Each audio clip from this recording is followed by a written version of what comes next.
Hello everybody, welcome to another daily dose of gaming news and all that good stuff. And before we proceed, I'm also publishing on Rumble and I'm on the socials for extra support and Twitter. We got a big field video for today. We got some kind of PSA, kind of sorts, which is like tons of Gigabyte motherboards supposedly have like a needed firmware backdoor, so this kind of firmware basically is like a backdoor, open backdoor that it's connected to unsecured sites. Supposedly this is for Gigabyte to send like updates, automatic updates for their boards. This was discovered by this company, Eclysium. It's like a software security, whatever it is, and they managed to discover this. And what basically this can do is can any hacker or whatever it is, they can have access to your board and like put some malware or try even to hack through certain instructions, like gain access to your computer, which is not good. They already communicated this to Gigabyte some time ago. We don't know for sure. But yeah, the kind of attacks, they call it man in the middle attacks, so it's not good. However, there is like a full list of the motherboards here of the products that are affected with this kind of firmware. Just make sure that I don't know, you cannot unplug from the internet, or else you cannot basically use a PC in these days. But please pay attention. I'm not sure when Gigabyte is going to launch a BIOS update, which is the main issue at the moment to resolve this situation here. But at least you're aware of this situation. Now, a lot of stuff from computex. Biostar has announced that it's going to offer GPUs from the three main ones, which is AMD, NVIDIA, and Intel, which main ones, which are the only ones basically. The main ones, because there is some kind of Chinese kind of weird GPU stuff, but yeah, the three main ones. We got a list here. They are starting to offer A3080 Intel, which is like the low end. It's like for just to have something to plug in and play very basic 1080p games, if I think it's possible with this A3080. I'm not sure. Now we have like four companies: Biostar, Gigabyte, MSI, and Acer. They are going to offering from the from these three GPU manufacturers. We got some exclusive ones that offer Intel Arc, which is Acer, ASRox, Matrox, Ganir, and Sparkle. I remember, like in the old days, I think Ganir and Sparkle. I think so. I'm not sure. Like in the old days, like I say, almost 20 years ago. But yeah, good news. Good news for Intel, because I think they if they stick to their roadmap, we think like Q2 of next year they are going to launch the Battle Mage ones, and I think they are trying to aim, at least at the moment, the info and the rumors, it's to aim for 4080 kind of performance on their GPU lineup. I'm not sure if it's the high end or low end, but still the 770, sorry, the 16 gigabytes, it's a pretty decent one. And 1080p, they are doing a lot of discounts because of the new launches from AMD and NVIDIA. They are doing a lot of discounts on their GPUs. And this 770, the 16 gigabyte variant, it's pretty good at 1080p, and it's decent at entry level 1440p. It's always depending on your market, it's always a good option to consider, mainly because NVIDIA is it's a shit show on the low level, and the only competitor it's between AMD and Intel. For a good GPUs until like 300 to 350, it's like the 6700 or the 6050. In newer GPUs you only have like the 7600, which is okay-ish if it was a little bit cheaper. But yeah, you got around this kind of GPUs, and the 77 or the 7050 from Intel. Continuing, Deepcool, which has been doing some interesting stuff in the last years. especially on the cooling side. They're presenting like I think it's the refresh, like Assassin's 4. It's a dual tolerance heatsink, some AIO coolers. Oh my god, my reading skills today are not that good. Digital CPU coolers, all that stuff. I like the coolers. In terms of performance, they are very, very good. Especially the AK600 and 500 series, even the 400 series is very competitive on their price to performance here. Got a lot of pictures here, but I really do like some of their cases, and I think they are doing like some kind of Lego stuff thing here, which is kind of interesting. They have also power supplies, they are pretty decent.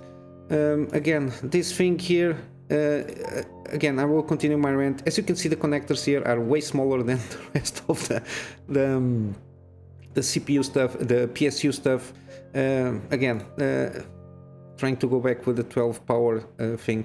I think this new case that they're showing off here, it has like the possibility of putting 200mm fans here, which is pretty good because usually they can have like more blow more air without giving more RPM, so it can be to a certain point more quieter and have kind of the same performance in terms of air cooling. I think, I'm not sure if this one has one that slides off to give like a kind of, yes it has, I showed the picture here. Yeah, it's like you can slide a little bit to the, depend on, slide a little bit of the motherboard tray to give like a dual chamber design kind of, and you can put your GPU like this in a vertical mount. Kind of interesting designs on case manufacturers. Please follow Gamers Nexus. They are doing a lot of, they are very kind of specialists on case reviews, and I like seeing their reviews on cases, and they are going around on computex. I think they checked Deepcool, and they have, I don't know, another manufacturer, I forgot which one, Kunamy Master, I'm not sure. But yeah, a lot of stuff, interesting stuff on Computex. Computex is good because usually they are trying to show off things they are going to be launched very soon. Usually in the same year or like beginning of the next year. So we might see a lot of good stuff by the end of this year and also in the beginning of next year. Because usually CS is more like, way more like concept design stuff and new designs coming up trying to inspire the industry and everything. But yeah, continuing, I got another AirJet teardown. I mentioned yesterday the Linus Tech Tip. They made a video regarding this one, but the first time I saw this AirJet stuff was in PCWorld on CES this year. I think Gordon, one of the main guys from PCWorld, did like an interview with the engineer or the chief engineer from Fror Systems, and yeah. They have here even like for SSD stuff. It's very interesting what this kind of technology in terms of like even for laptops, what they are trying to do here. Continuing, we got Cooler Master's modular MasterHub. This is like for streamers and everything. It's like this thing here for decks. Very interesting concept here. Basically is you have like a frame and then you have several models. Let's see, I think we got, Paul's Hardware did a video on this, but I saw this previously. It's got some kind of designs like the button stuff for streaming, got volume rockers, we got like a touchpad here, like an LCD touchpad thing, and other kind of volume rockers and knobs and everything. And they are planning to introduce like bigger frames, so you can have like a customized setup. There is like pre-made stuff, like for themes, like for example video editing, streamers, photoshoppers and all that stuff, and then you can basically make your own, and everything is controlled by MasterHub software, I think. So it's making like competition for Elgato Stream Decks and everything, which is good because basically what I always been heard is like Elgato stuff, and the more companies, if they present good products, of course, come into the market. It's good for competition, and of course for by the end, by consumers. Supposedly it will make more competitive and more affordable stuff here. But it's very interesting what they are trying to do here. Everything is like Lego style, kind of Lego style. Very interesting, really interesting. I really kind of always used basically Cooler Master PC cases. I like their older designs, but yeah, continuing, got a lot of stuff to go through. Kind of interesting Brazilian guys, my cousins from another mother. They are very when they want, they just can like mod stuff and tinkering, and these guys mainly basically managed to put a 3070 Ti. They already did like a mod putting 16 gigabytes, and they show off usually what the kind of increase on performance can be taken off with the extra VRAM. And now they added like a switch to turn on and off between 8 to 16 gigabytes. They are like here some, of course, in terms of RT performance, it doesn't make any sense because it's a 70 card, it's for 30 series, so it's you're not going to notice. But in terms of just by the fact that you have like 1440p, and you have like, if it is 8 gigabytes, you can see this kind of graphs. It's like the 1% lows, the average here. I think 1% lows is here. You can see how with more VRAM, just by the fact that you add more VRAM, you can get huge boosts on performance just by the fact that you have more VRAM in a good, decent card. But yeah, continuing, we got a lot of stuff to cover. I'm sorry. There was like an interview with Jensen Yang. Yeah, this guy, it's just bullshitting on this one. I read the quotes here. The question is if because of the AI stuff, if we forgot about the gamers, and of course he went defensive mode, trying to justify that RTX was invented. The AI was invented only because of gaming, which is not. It can be true to a certain point, but it's not what it is at the moment. They say the first generative AI application they did was like ACE, which is Avatar Cloud Engine, which is not that good from the demo they did on the showcase they did. But yeah, kind of defensive mode. I don't know how it. If he worries about gamers, he should have launched pretty decent GPUs. That's my main takeaway. Now, turning on to gamers, gaming stuff. Sorry, we got Fextralife again. I want to spotlight them mainly because of at this moment they have a lot of beginners guides for different classes on Diablo 4, and of course everything that is RPG related. Just follow them. Check their site. They have a lot of great guides, wikis, and even news and reviews. Now, Cyberpunk director and some CDPR veterans developers, they formed like they call Blank Studio. It's the name, it's Blank, and they are going to focus again on more like focused experiences and everything.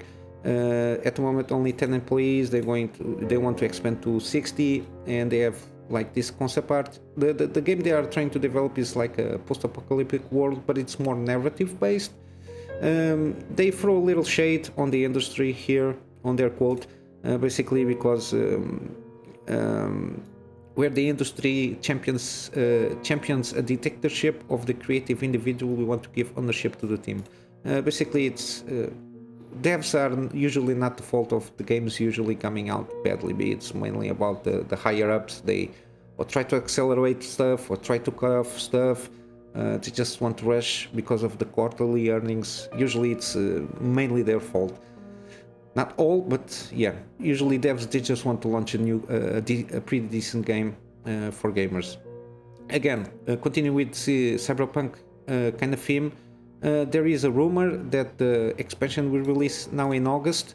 There is some rumblings that we will have like pretty much more information on Summer's Game Fest. It's a rumor from this guy, I think, here went to a podcast and just this Tyler McVicker. It's got a pretty decent record on leaking stuff. We will see. Summer's Game Fest is just around the corner, so we will have confirmation if it is or not coming out in August. Launches this one. I spoke about this one. SlavicPunk Oldtimer seems like a pretty interesting game. It's kind of cyberpunk isometric shooter based on this author. Where is the author?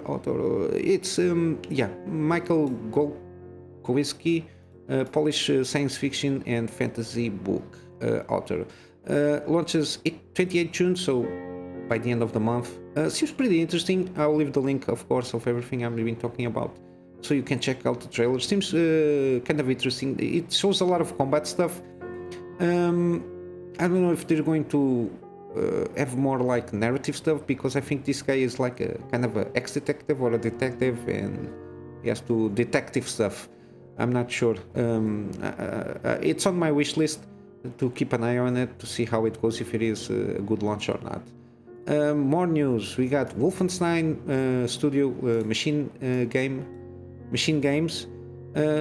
Similarly, they are trying to ramp up production for Wolfenstein 3. I like the first one from the reboot. I made a gameplay series. It was one of my first gameplay series that I made on the channel years ago. And afterwards I didn't follow up with the other games, mainly because I couldn't. But yeah, I think the second one is pretty decent also. Then the other, with the twin, is not that good. But yeah, it's one of those series that I want to continue doing when I upgrade my PC. But yeah, it seems that they are starting to ramp up, or they are on the pre-production thing on Wolfenstein 3. We'll see how it goes. I think it's going to follow after the New Colossus, Wolfenstein 2 New Colossus, I think it's called. And yeah, basically for news, it's what I got at the moment, and we got some gaming deals. Bioshock, again, it's already on discount. The collection, like between 75, 85 and 75% off, even on the Game Pass on Bioshock Infinite. They are pretty decent, very good games, especially all of them. They are good games in their own right. And they are the remastered versions, so like enhanced graphics and everything. I'm not sure in terms of gameplay if they enhance something, but yeah, it's very good, and the price is pretty decent. Just give it a try if you never play these games. If you play them, you will notice a lot of similarities in today's first-person shooters with the RPG elements. Basically, Bioshock was pioneering to a certain point in terms of narrative-driven first-person shooters with RPG elements. But yeah, you will notice some similarities, and this is basically the inspiration of what we have in today's day and age. Also, we got now Dying Light 2, 50% off on the base game and 30% on the Ultimate. It's decent. It's a very good game from what I know. They are constantly updating the game, adding new content, the same thing that they did basically with Dying Light 1. And I think Dying Light 1 still has some kind of content here and of course the mods. Dying Light 1 has a lot of mods also. I think this one should have. I'm not sure if I play one, but I know it's a pretty damn good game. And again, we continue with Red Dead Redemption 2. It's continuing on promotion, so 70% on the Ultimate Edition. I think it's the more worth it to pay. It's just like $7 difference, give or take, for the Ultimate Edition. I think it compensates. It's a very, very positive reviews all over the place. It's Red Dead Redemption. It's Rockstar at its best in this kind of games. But yeah, all these promotions are available till 13 or 14 of June, so take advantage of this. And lastly, on Epic Games, this is the final day to get Fallout New Vegas Ultimate Edition for free. So it has everything, all the DLCs, and of course there is tons of mods for this. And yeah, just pick it up, even if you don't play it now. It's well worth. It's one of the best Fallout games. I liked Fallout 3. I'm not sure if I played it. I think I played this game. But if you can get in several platforms for free, it's good. And finally we got the Neo Dreams kind of discounted games. It's like Cyberpunk stuff. We got here Deus Ex, the remakes, pretty good, 85% off. Mirror's Edge, very good game. System Shock, this one is the remake. Yeah, this is one, the remake is not in promotion, but you have like the original one in Enhanced Edition, $1, it's nothing. System Shock 2, it's like the sequel, it's older one also. But yeah, you got a lot of kind of cyberpunk-ish kind of games here around. I only recognize from name like a few ones here and there. I think Hacknet, I remember seeing this game. I think it's text-based. Which ones we have more here? I remember seeing Ruiner. I'm not sure if it's good, seems pretty decent. And basically Whispers of Machine, I also heard about this one. It's like point and click. But yeah, you got a lot of the Shadowrun series is also in promotion.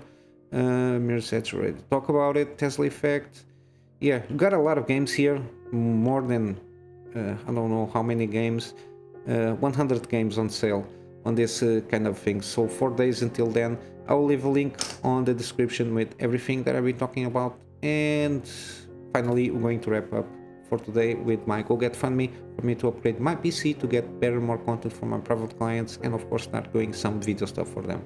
And in my free spare time, doing the daily videos, doing some scripted content also with some deep dives on subjects that I like to talk about, and resuming my Gilpin series, and possibly in the near future doing some live streams. And with all that said, guys, I hope you have a wonderful day, and I will see you in the next one. So until then, Kunamy Master out.